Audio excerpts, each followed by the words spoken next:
Si stanno concludendo i lavori di allacciamento con il pozzo di via Serra 1, siamo arrivati praticamente qui all'imbocco dove partirà il tubo che collegherà poi la nuova condotta idrica. Siamo in località qui a Casarza, vicino al Ponte Vecchio, dove c'è proprio l'allaccio con il vecchio tubo del pozzo di Case Nuove.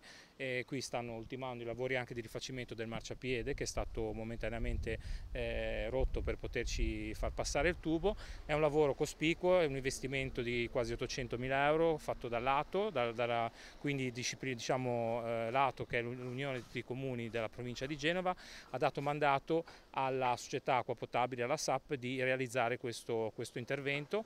Per Casarza è importantissimo perché finalmente avremo una fonte alternativa di approvvigionamento idrico.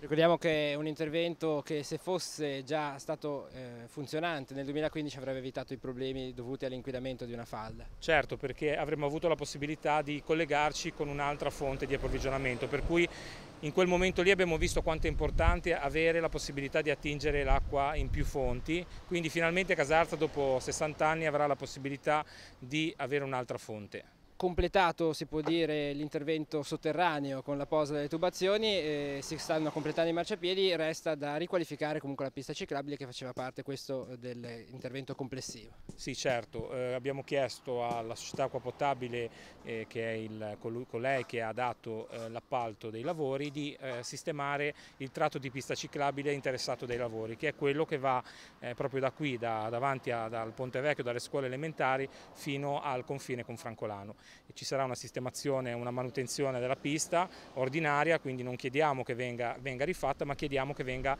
riqualificata e diciamo, sistemata nei punti dove è stata attraversata dal bypass. Quando si vedrà la fine dei lavori e tutto ritornerà alla normalità. Sì, io contiamo entro la fine dell'estate, per settembre, di riavere tutto il tratto libero e quindi di tornare alla piena normalità.